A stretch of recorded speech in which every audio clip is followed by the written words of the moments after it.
Père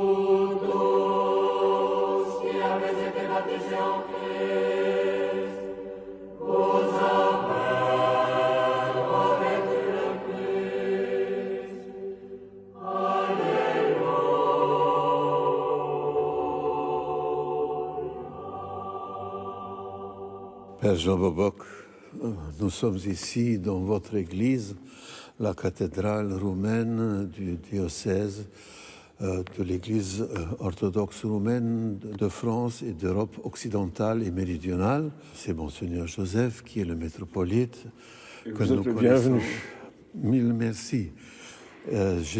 C'est pas la première fois que je suis chez vous, mais c'est toujours une grande joie de revenir.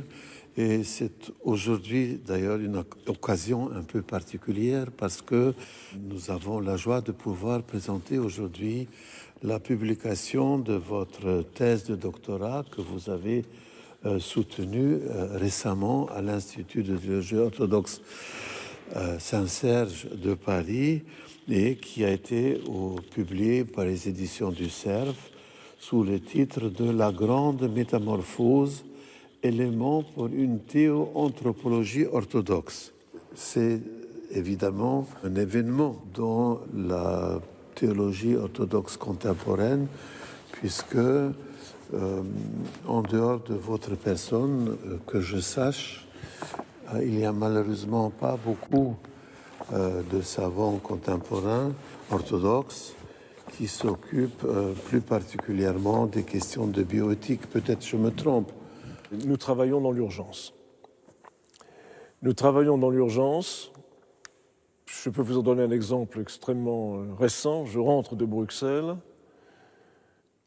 où actuellement il y a des conversations extrêmement serrées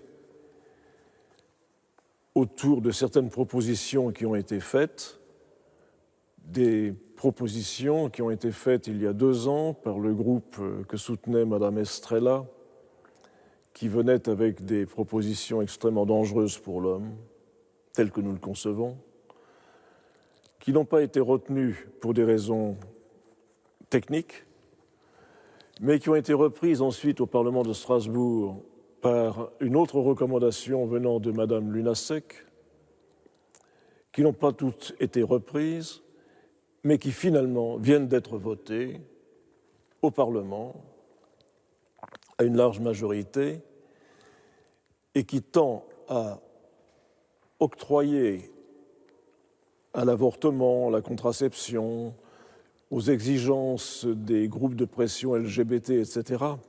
LGBT, c'est-à-dire tous les mouvements qui relèvent des minorités sexuelles, de toutes sortes, de leur octroyer l'équivalent des droits de l'homme. C'est-à-dire que l'on va jusqu'à proposer, à la limite, l'introduction dans la Déclaration des droits de l'homme des droits à l'avortement généralisés pour les femmes et les jeunes filles et même les toutes jeunes filles. Et vous savez que, par exemple, la France, tout récemment, vient d'adopter, dans le cadre de la généralisation et de la facilitation de l'avortement, un décret qui concerne les sages-femmes, leur donnant la possibilité de faire des avortements médicamenteux, c'est-à-dire de délivrer finalement la fameuse pilule que le professeur Jérôme Lejeune appelait le pesticide anti-humain, à des jeunes filles dans les écoles et dans les collèges, sans même l'information des parents, en se présentant avec un adulte de leur choix. Il y a ici une déviation profonde de ce qui avait été présenté en France il y a maintenant 40 ans. Vous vous souvenez peut-être de la loi dite Simone Veil. Oui. Bien, le Parlement français, il y a quelques semaines, a fêté le 40e anniversaire de la dépénalisation de l'avortement et de sa légalisation. Et savez-vous, cher père, combien de parlementaires français se sont offusqués ? 7. 7. Pas plus. Pas plus. Le chiffre, le nombre, est symbolique. Le petit reste. Voilà. Eh bien, nous assistons maintenant au niveau européen à ce mouvement extrêmement grave parce que l'Union européenne aide financièrement, matériellement, beaucoup de pays en voie de développement. Et dans cette envolée généreuse, il y a aussi les droits à la contraception et les droits à l'avortement organisés avec des méthodes inacceptables et qui font partie, si je puis dire, du package. Alors bien entendu... C'est-à-dire ça devient une condition pour que les gens soient aidés. À la limite, ça en fait partie. Alors tous les États membres ne sont pas disposés à cela, mais la pression de l'Union européenne va dans ce sens. C'est pour ça que je me suis permis de dire tout à l'heure que nous travaillons dans l'urgence. Vous parlez beaucoup dans ce livre de l'esprit de l'homme comme un élément important des données anthropologiques pour les chrétiens. Pourquoi il y a cette insistance? Merci Pierre de poser cette question parce qu'elle est en tout cas pour moi fondamentale. Il s'agissait en fait, dans cette période de dérive où nous sommes, de serrer les boulons. Serrer les boulons, c'est-à-dire pour nous orthodoxes de réétablir une anthropologie orthodoxe fondamentale qui est basée sur l'anthropologie tripartite de saint Paul, dans sa lettre aux Thessaloniciens, ou de saint Irénée, qui, l'un comme l'autre, et puis par la suite, pratiquement toute la tradition théologique, l'un comme l'autre insistait sur le fait que l'homme est fait d'un corps, d'une âme et d'un esprit. Or, insister aujourd'hui sur cette question, c'est nous donner la possibilité de traiter autrement le problème de la procréation et de sa relation à Dieu.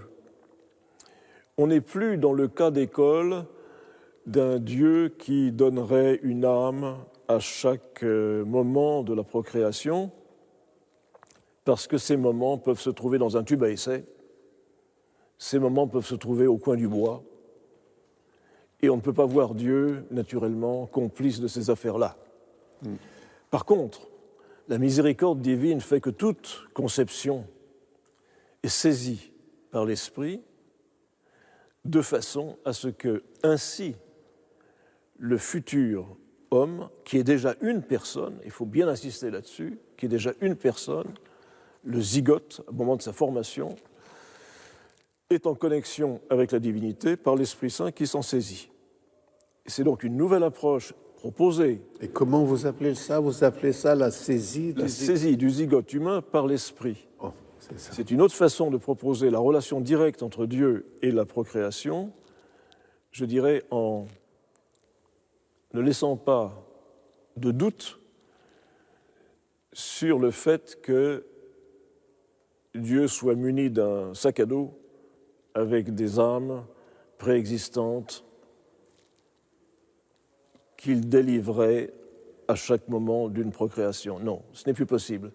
Et ce que je propose là tient bien mieux avec le schéma actuel du modèle embryologique.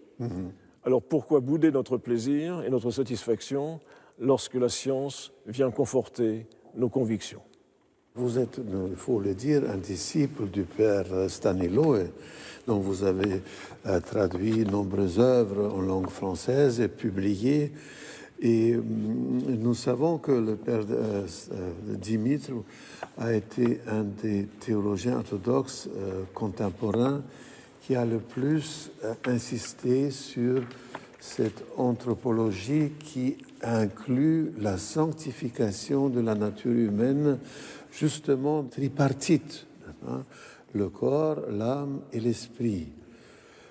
Est-ce que vous pouvez nous dire pourquoi cette insistance du père Dimitru est aujourd'hui très actuelle? Parce que le père Dumitru a insisté sur la sanctification de la matière. C'est ça. Il a même parlé d'une mystique de la matière. Alors, c'est très fort. C'est très fort. Une mystique de la matière, ça nous emmène très loin puisque, comme vous le savez, lorsque nous célébrons, nous rendons à Dieu ce que nous tenons de lui. Oui.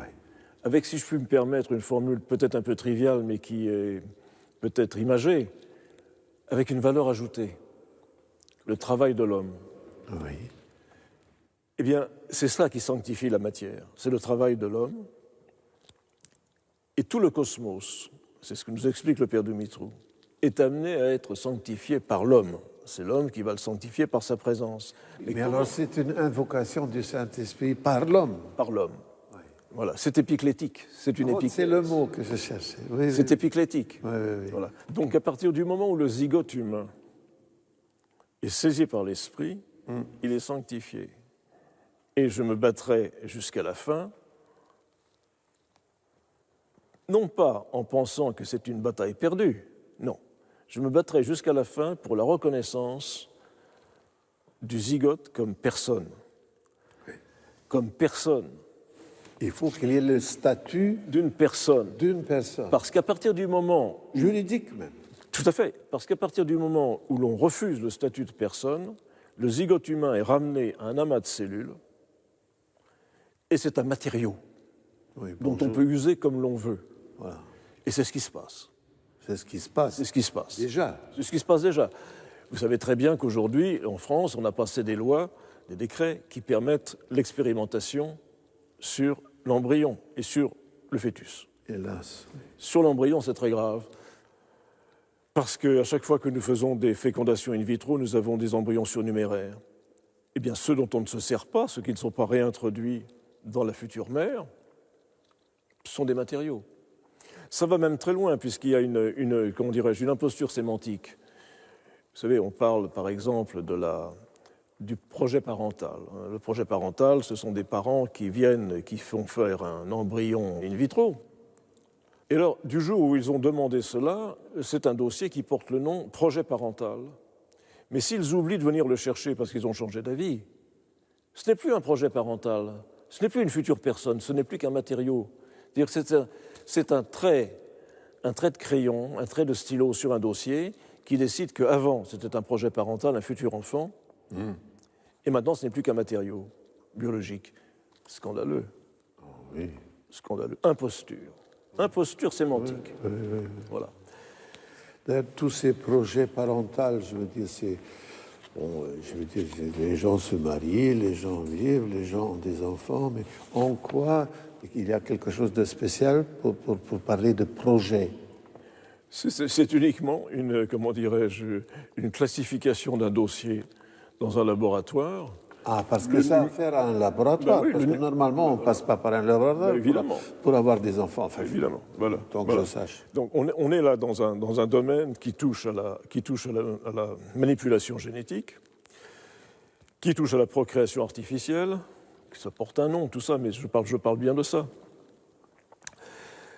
Savez-vous qu'aujourd'hui, en ce moment, nous avons des exemples invraisemblables. Alors on me dira, vous exagérez, ce sont des histoires de chasse. Non, ce ne sont pas des histoires de chasse, c'est la réalité quotidienne.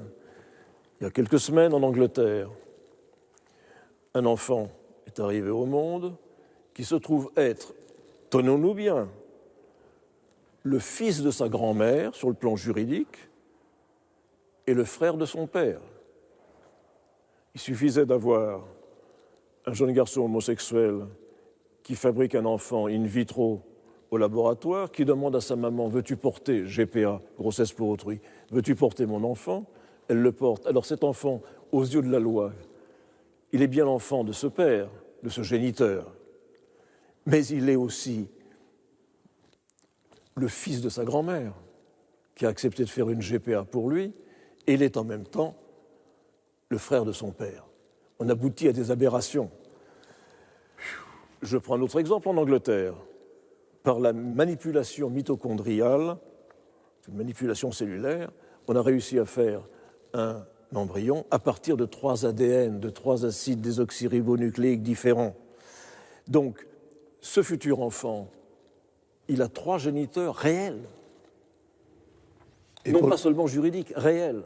Donc on fait un embryon à 3 personnes. Mais quel est le but de telles actions? L'exploit scientifique auquel la presse applaudit. Ah bon? Auquel la presse applaudit, parce que c'est la maîtrise de l'homme sur la vie. C'est ce qu'il croit être. Ah bon? Et on est là dans une démarche, naturellement, démoniaque. Je n'ai pas peur des mots. C'est une démarche démoniaque. Ouais. Quand vous pensez que, par exemple, ceci n'est pas démoniaque, mais c'est une exagération des possibilités, une femme en Allemagne vient d'accoucher, de quadrupler, elle a 65 ans, et déjà 13 enfants.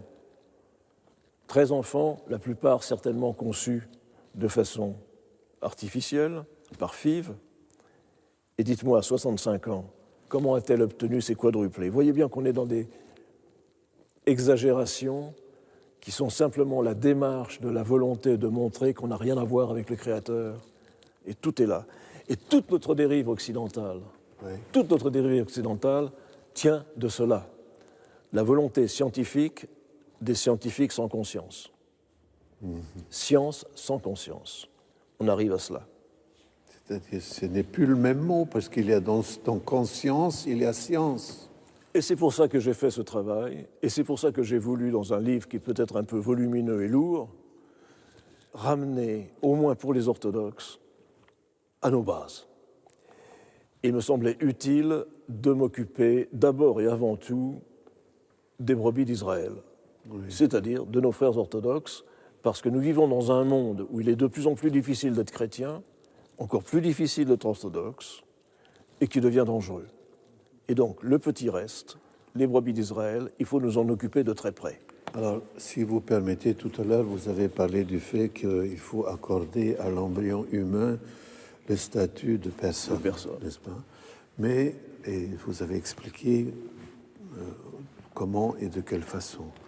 Mais si on regarde plus loin, finalement, en vous écoutant, je me suis posé la question, mais qui, finalement, dans cette situation nouvelle, décide, comment dirais-je, c'est comme si il y avait un droit de naître qui pouvait être accordé ou ne pas être accordé. Tout à fait. C'est le droit de naître. Voilà, c'est exactement ce que la Déclaration des droits de l'homme n'a pas prévu. Elle parle du droit à la vie.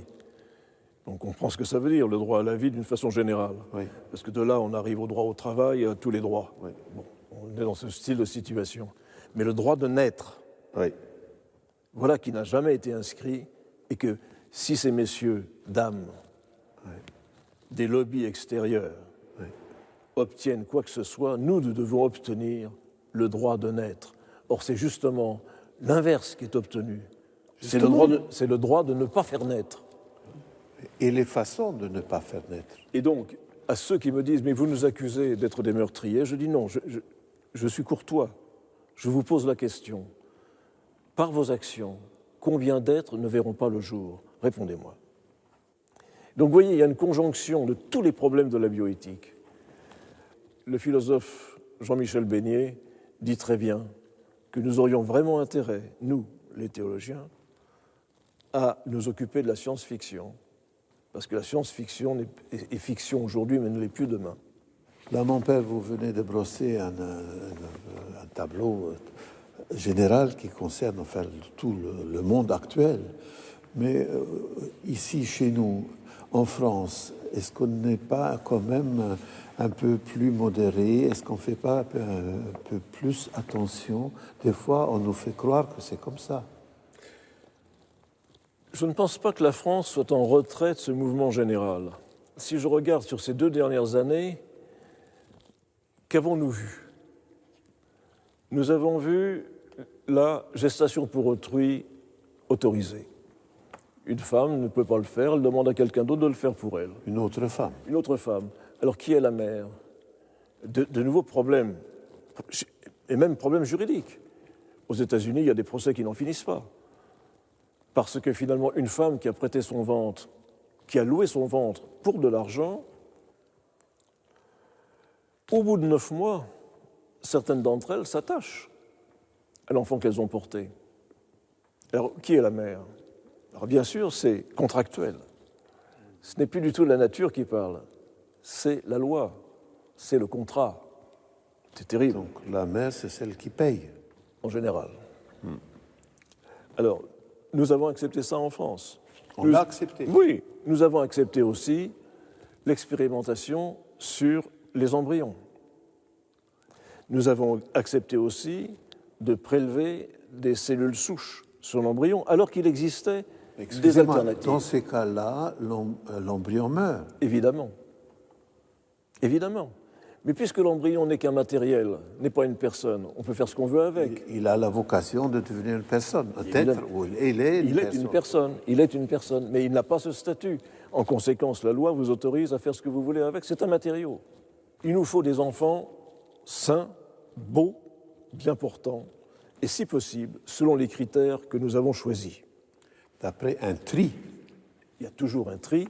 Dès lors que l'on touche à la fécondation in vitro, on choisit. Il y a donc un tri. Or, le tri, vous m'avez bien compris. On sait très bien ce que ça veut dire. Il est eugéniste. Un tri, ça veut dire élimination. Élimination. Inévitable. Et choix. Et choix. Et choix. Voilà. Choix et élimination. Ouais. Mais ça avait été prévu déjà depuis de longue date. Un ancien ministre français de la Santé avait dit qu'aujourd'hui, les familles demandent un enfant en bonne santé, etc. C'est une question qualitative, des critères qualitatifs. Je ne veux pas un enfant parce que je veux un enfant dans ces conditions-là précises. Vous ne voyez plus aujourd'hui dans la rue de Paris des familles avec un enfant trisomique. C'est extrêmement rare. Où sont-ils? Eh bien, ils ont été supprimés. 96% des familles auxquelles on dit que leur enfant aura une trisomie, parce qu'on a la possibilité aujourd'hui de le savoir durant la grossesse, D'avance. acceptent ce que l'on appelle un avortement, c'est-à-dire une IVG, qui n'est plus une IVG, qui est une IMG. Tenez-nous bien, c'est une interruption médicale, thérapeutique de grossesse. Expliquez-moi où est la thérapeutique. Oui, on se Il demande. n'y a pas de thérapeutique. On supprime. Il y a eu un cas comme ça en Australie, il n'y a pas si longtemps que ça. Un couple vient voir un médecin et demande un avortement. Le médecin n'est pas d'accord. Il y a un jugement. Le médecin est radié de l'ordre pendant un certain temps. Parce que, non pas tellement parce qu'il n'a pas fait l'avortement, mais parce qu'il n'a pas donné les indications nécessaires à cette famille pour pouvoir faire un avortement ailleurs. Mais quelle était la maladie dont était touché l'enfant? Ben, c'était une petite fille, il n'en voulait pas. Donc vous voyez que, vous parliez du tri, on arrive maintenant à un tri sélectif, un tri sexuel, avant même la naissance. Nous sommes dans une dérive totale. Nous sommes dans une dérive totale. Et encore une fois, c'est la raison pour laquelle, en tant que prêtre orthodoxe, je voulais absolument publier ce livre qui nous ramène à la conception saine de la personne, cette personne que Dieu a voulu pour être en dialogue avec elle. Je parle pour nous orthodoxes. Je vois partout dans l'orthodoxie s'élever des voix. Il y a peu de temps, le patriarcat de Moscou a émis un document très intéressant sur la grossesse pour autrui. Très intelligent, ce document montre que c'est l'occasion ou jamais de revaloriser le rôle des parrains et marraines lorsque les parents sont déficients. Ah oui. Un très beau document. Le patriarcat de Roumanie a émis de nombreux documents ces 3 dernières années, sur la famille. Et actuellement, tout est basé sur le fait que la famille, c'est un homme et une femme qui s'unissent et qui ont des enfants et qui sont élevés chrétiennement. Je vois en Moldavie, c'était dimanche dernier, il y a eu une marche pour la famille. Ah oui. Je vois les communiqués des évêques des États-Unis. Partout dans l'orthodoxie, on répète, on redit ce qu'est la famille. Et là, il y a un mouvement d'ensemble qui est extrêmement fort, et je suis convaincu que les prêtres vont pouvoir renvoyer sur les fidèles une pastorale de grande qualité. Mais je vois aussi ce qui se passe dans les consciences. Et je vois comment nos jeunes réagissent. Et c'est là où est l'espoir. Alors, je ne dirais pas que l'espoir est pour tout le monde, encore que nous attendons une encyclique papale qui nous est promise sur la famille. On va bien voir ce qui va en sortir. Et espérons qu'elle sera dans le sens que nous souhaitons. Mais en ce qui concerne l'orthodoxie, je le disais tout à l'heure, occupons-nous d'abord des brebis d'Israël. Oui. Parce que c'est sur le petit reste que les choses se rebâtiront. Il n'est pas possible que l'homme aille à une telle dérive. Imaginons que ce soit une crise de notre période postmoderne, mais si la barre n'est pas relevée, si le cap n'est pas remis dans le sens normal, alors c'est l'humanité qui va à la catastrophe. Qui va à la catastrophe. Elle est écologique, elle est humaine, elle est intellectuelle, spirituelle, n'en parlons plus, puisque le spirituel a été éradiqué, comme vous le savez. Qu'on puisse faire tout ce qui est faisable. Exactement, car c'est devenu la règle que, depuis Descartes. Descartes, oui. Tout ce qui est faisable se fera. Et on n'empêchera jamais un scientifique, à part quelques rares qui ont su se taire, de mettre en pratique ce qui est possible de faire. Or, c'est ce que nous voyons aujourd'hui en génétique. Tout ce qui est possible d'imaginer, on tente de le faire. C'est pour le quoi? C'est pour le plaisir de prouver que c'est faisable? C'est pour l'orgueil de montrer que nous avons mainmise sur la vie et sur la mort. Car quelle est la différence entre décider de qui a le droit de vivre sur un embryon et de qui a le droit de continuer à vivre sur un vieillard malade? Donc, l'homme, dans ses moments les plus fragiles, lorsqu'il est dépendant d'autrui, est à la merci d'une décision juridique, d'un décret. Eh bien, c'est la raison pour laquelle nos écoles de théologie, aujourd'hui, ont des chaires de bioéthique. Absolument. C'est vraiment la raison fondamentale, Oui. qui est d'une actualité inouïe. Oui. Moi, je vois nos étudiants de bioéthique qui sont très rapidement curieux d'aller chercher de l'information et qui se rendent compte que cette discipline, finalement, qui devient une discipline, malheureusement, répond aux questions de l'homme moderne. Tout à fait. Tout à fait. Et c'est dans ce sens-là que nous nous félicitons de vous avoir comme professeur. Père, merci. Merci, Père. Merci beaucoup. Merci beaucoup. Qui avez été baptisés en